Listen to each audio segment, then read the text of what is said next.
स्वागत है आपका न्यूज़ बाइस्कोप में। मैं हूं आसिया। लगातार हम चुनाव के बाद से आपको बता रहे हैं कि परिणाम क्या हो सकते हैं और किस तरह का समीकरण बन रहा है, किस तरह का आकलन यहां बनता हुआ नजर आ रहा है। लेकिन कई ऐसी सीटें निकलकर सामने आई हैं जिसमें अभी भी पेंच फंसा हुआ है और आज हम उस पेंच को सुलझाने की कोशिश करेंगे। क्या ये जो 20 सीटें हमने कल फिल्टर की थी, ये 20 सीटें वो सीट है जो किसी को भी सरकार बनाने या बिगाड़ने में ये सीटें अहम भूमिका निभा सकती हैं। तो कई सीटें इसमें आपको हॉट सीट भी नजर आ रही होगी जिस पर लगातार चर्चा होती रही है। अब क्या निकलकर सामने आ रहा है, क्योंकि अब बस कुछ घंटे बचे हैं जब तस्वीरें साफ हो जाएंगी और प्रत्याशियों की किस्मत जो ईवीएम में लॉक है वो खुलकर सामने आने लगेगी। तो अब शुरुआत करते हैं, इन 20 सीटों को स्कैन करते हैं, एनालाइज करते हैं और देखते हैं कि ये सरकार बनाने में ये 20 सीटें कितनी अहम हैं। हमारे साथ फिर से हमारे सहयोगी मौजूद हैं। एडिटर इन चीफ गंगेश कुंजन है, वरिष्ठ सहयोगी राकेश रंजन, मनीष राज और मनीष वर्मा दोनों हमारे साथ मौजूद हैं। तो चर्चा शुरू करते हैं। सबसे पहले 20 सीटें आपको दिख रहा होगा ये बोर्ड पर, और इन 20 सीटों में जामताड़ा जो बेहद हॉट सीट बनी हुई है, देवघर भी है, गोड्डा, कोडरमा, बगोदर, गोमिया, चंदनक्यारी, ईचागढ़, हटिया और जमशेदपुर पश्चिमी, ये कुछ हॉट सीटें हैं जिस पर सभी की नज़रें टिकी हुई हैं। इसके अलावा जगन्नाथपुर भी है, बिशनपुर में भी मुकाबला बेहद दिलचस्प है, सिसई, डाल्टनगंज, विश्रामपुर, छतरपुर, हुसैनाबाद, गढ़वा, भावनाथपुर और बेरमो, ये कुछ अब ऐसी हॉट सीटें हैं जिस पर तस्वीर साफ होती हुई नज़र नहीं आ रही। कोई आकलन नहीं लगा पा रहा कि इसमें नतीजा क्या हो सकता है और यही सीटें वो हैं जो किसकी सरकार बनेगी ये तस्वीर साफ कर सकती है। तो एक एक सीट पर चर्चा शुरू करते हैं। पहले फिर से ले लेते हैं सबसे हॉट सीट जामताड़ा से शुरुआत करते हैं। मनीष, आपके पास आते हैं। पहले जामताड़ा की सीट को कितनी हॉट सीट मान रहे हैं और ये सीट अब कहाँ तक पहुँची है, इसके पत्ते क्या हम खोल सकते हैं? देखिए, जो जानकारी वहाँ से मिल रही है, जो हम लोगों ने भी महसूस किया था, ये चीज़ बातें हमने भी गौर की थी।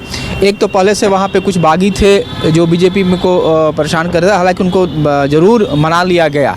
लेकिन सवाल ये उठता है आसिया कि प्रत्याशी बनने के लालसा रखने वाले मान तो गए, रूठे को मना लिया गया, लेकिन क्या उनके साथ चलने वाले भी मान गए और क्या उनकी जो मंशा है या फिर हम कह सकते हैं नीयत वहाँ भी कहीं वही रह गया? तो ये जो सामने जो बात आ रही है उसमें यही बात आ रही है कि जो मैनेजमेंट था, जो लोग बागी हुए थे, उनके कार्यकर्ता जरूर कुछ ना कुछ कहीं ना कहीं लोग ये किए हैं, पेच लगाए हैं, हम कह सकते हैं। ईमानदारी में थोड़ी बहुत जरूर कमी रह गई है। और दूसरी चीज़ है जो मुझे जो जानकारी मिली है उसके अनुसार कहीं ना कहीं मैनेजमेंट नहीं हो पाया चुनाव, चूँकि चुनाव बहुत बड़ा इवेंट होता है, उसको मैनेज करना पड़ता है करते हैं। तो जो प्रत्याशी सीता सोरेन थी उनकी पहुँच नीचे तक नहीं पहुंच पाया, बूथ मैनेजमेंट जो होता वो नहीं हो पाया। तो इसका कहीं ना कहीं असर दिख रहा है और मुझे लगता है कि अब हम इस स्थिति में आ गए। हालांकि हमारे और सहयोगी कुछ और इस पर कहेंगे, लेकिन मैं अब कहूँगा कि अब उसे दे देना होगा इंडी के तरफ। इंडी गठबंधन को आप ये सीट दे रहे हैं। मनीष वर्मा, अब दो मनीष है हमारे साथ, ये थोड़ी मुश्किल है। तो एक मनीष राज है, एक मनीष वर्मा है। चलिए मनीष जी, आप देखिए, वहाँ बात की जाए जामताड़ा की, तो जामताड़ा में जो है आदिवासी समाज और कहा जाए तो मुस्लिम समाज दो है जो सबसे ज़्यादा कहे जाते हैं फैक्टर होते हैं। लेकिन यहाँ पर जामताड़ा में समझना पड़ेगा, 3 ऐसे गांव हैं। एक है कंचन बेड़ा गांव है, और एक है शिवली बाड़ी, और एक है लादना गांव। ये 3 बड़े गांव हैं। ये जो तीनों बड़े गांव हैं, इन तीनों बड़े गांव में जो आदिवासी समाज काफ़ी रहते हैं। और जब बातचीत की गई, जैसे कई लोग हैं उनसे जब हम लोग मुखातिब हुए, तो उनका कहना था कि इस बार जो है वो नाराज़ हैं। और देखिए, ये जो तीनों गांव हैं, इसको भी समझिए कि इन तीनों गांव का बड़ा रिलेशन है सोरेन परिवार से।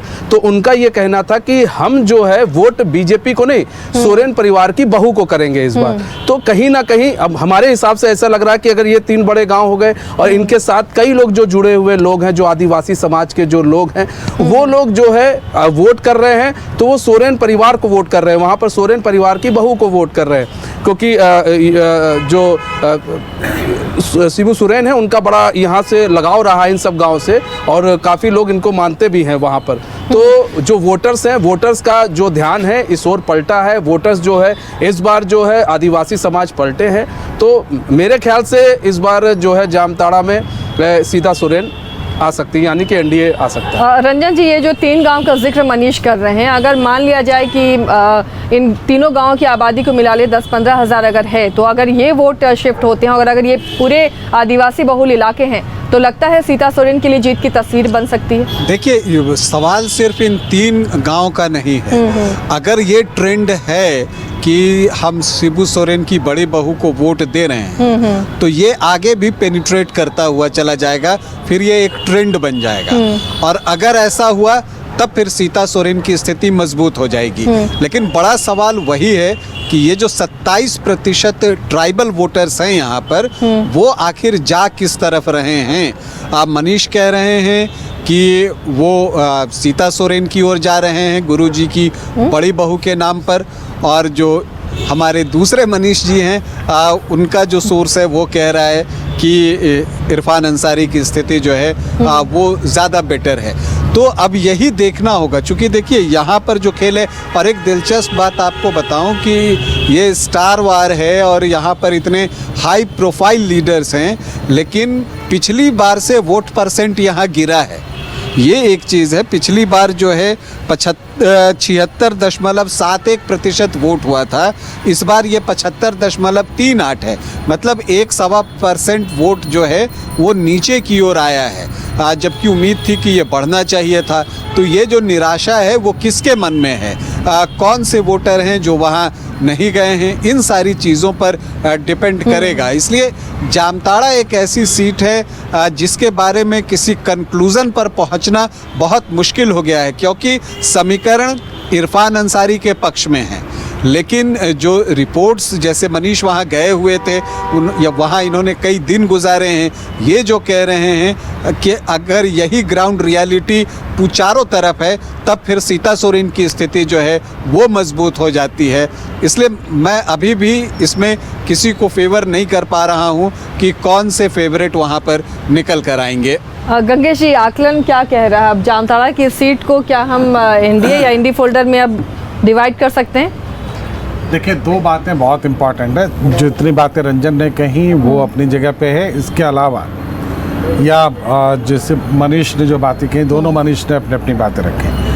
इसके अलावा जो इम्पॉर्टेंट बात है जो कि हम कहीं मिस कर रहे हैं वो ये है कि एग्रेसिव वोटिंग किधर से हुई। चूँकि इरफान पुराने चेहरे हैं, उनसे लोगों की थोड़ी नाराज़गी भी है, और कुछ लोग ऐसे हैं जो सिर्फ हेमंत सोरेन के नाम पर या हम कहें कि इंडी गठबंधन के नाम पर वोट डालना चाह रहे थे। वो उसका एक वर्ग है, लेकिन वो एग्रेसिव कितना है, वो बूथ पर कितना पहुंचा, अगर बूथ वाइज आकलन किया जाए तो कुछ तस्वीर स्पष्ट होगी, लेकिन अभी बूथ वाइज सारा आकलन नहीं किया जा सकता है। तो एक सवाल ये उठता है कि चूँकि इस बार जो शहर की स्थिति थी, शहर में बहुत एग्रेशन था। अगर शहरी वोट वहाँ पर ठीक से आए हैं और ग्रामीण वोट में कमी आई है, या हम कहें कि ग्रामीण वोट यथावत पिछले बार की तरह भी रहे हैं, तो हम कह सकते हैं कि स्थितियाँ अभी सीता सोरेन के पक्ष में जा सकती हैं। लेकिन शहरी वोट क्या उसी जितने वो नाराज़ थे, चूँकि बहुत सारे इशू थे वहाँ पर, जैसे अच्छा कॉलेज नहीं है, शिक्षा का कोई बहुत ज़्यादा इंतज़ाम नहीं है, स्वास्थ्य का बहुत सारा इंतज़ाम नहीं है, वो नेचुरल चीज़ें हैं जिसको लेकर लोग थोड़े नाराज़ थे। लेकिन ये शहरी लोग थे, ये वो लोग थे जिन पर कि ये मुद्दे डायरेक्ट इफेक्ट डालते हैं। लेकिन ग्रामीण में अभी भी कई लोग थे जो ये कह रहे थे कि उनके मुखिया जो कहेंगे, लोग जब रात में डिसाइड करेंगे तब जाकर वो तय करेंगे कि किसको वोट देना चाहिए। तो इन दोनों स्थितियों को देखते हुए, जैसा हम लोग लगातार कह रहे हैं, हम लोगों ने निकाला 35 वो सीटें थी जिनको हम कह सकते थे टाइट फाइट है। कल हम लोगों ने 20 उसमें माइनस किया। वो जो 20 माइनस 15 माइनस किया, 15 जो हमने माइनस किया वो भी कहीं ना कहीं ज्यादती है, इसलिए कि वो 15 भी अभी हम निश्चित पूर्वक नहीं कह सकते। बिल्कुल, वो भी टाइट फाइट ही है। बिल्कुल, बल्कि मुझे तो ये जानकारी मिली है कि जो दलगत अपने आंकड़े जो लोग दलों में जुटा रहे हैं वो भी बहुत ज़्यादा स्पष्ट नहीं है इसको लेकर।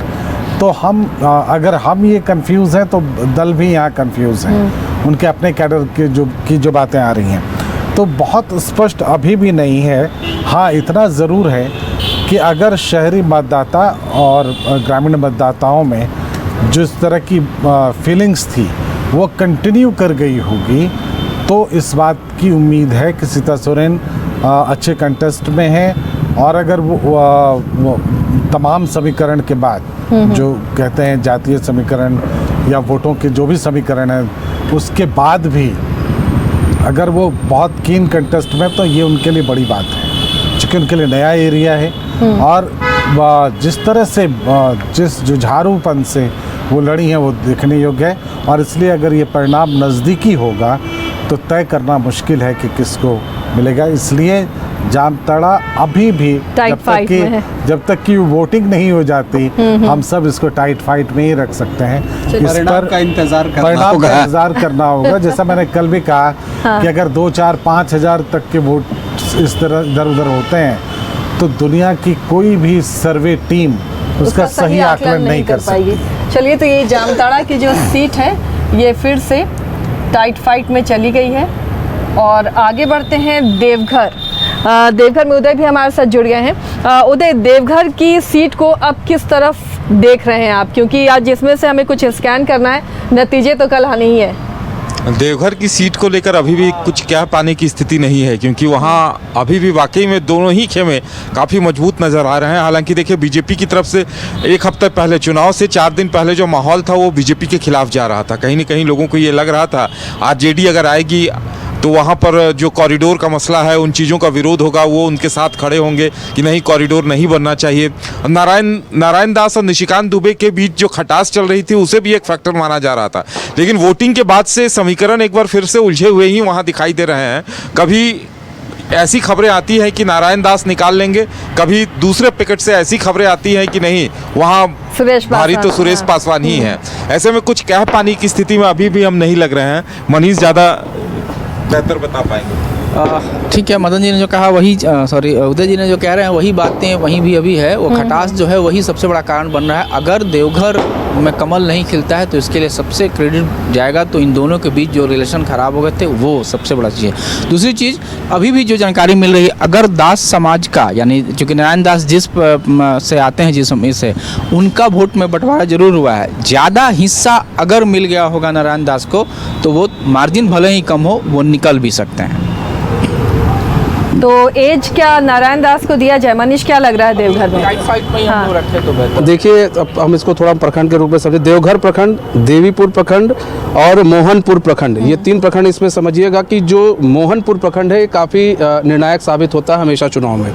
यहाँ पर ओबीसी समाज सबसे ज़्यादा है यहाँ पर, और संख्या सबसे ज़्यादा यादवों की है। 28 पंचायत हैं, 23 पंचायत के मुखिया यादव हैं।